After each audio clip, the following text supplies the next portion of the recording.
if you got the insurance company defending, they're going to nickel and dime you on the defense. And what do I mean by that? Well, they're going to find ways to try desperately to knock the number down.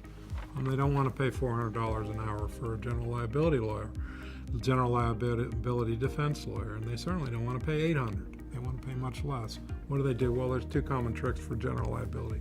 First is they claim, well, that's not reasonable.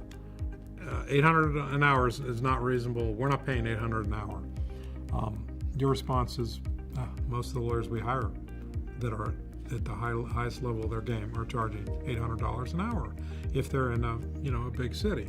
Insurance company says, we don't care. We don't use them. You don't need them. So we're only going to pay reasonable costs. That's $200 an hour.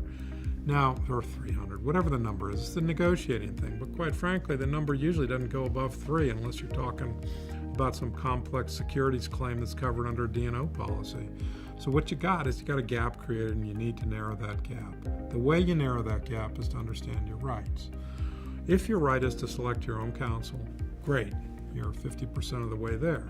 And then after that, you got to look at why all the arguments the insurance company is using to knock the rate down. If they're saying, well, it's unreasonable, well, that's one thing.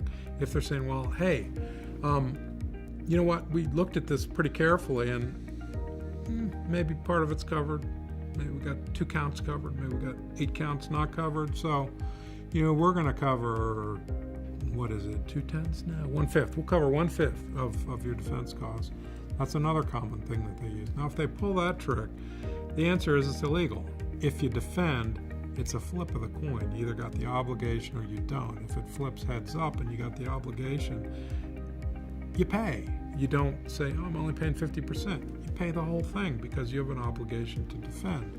And the rationale for that is you can't look at a claim and say, you, Mr. Lawyer, I want you to break out your time and how much you spend that's worthy of using on the covered part and that should not be billed because it's on the uncovered part. And the answer any lawyer is going to give the insurance company is, I got to do all of it, no matter what the claims are. I can't do 2/5 of it or 1/5 of it or 2/10 or 3/10 or whatever you're telling me. If I'm in, I'm in. We got to produce the documents. We got to depose the witnesses.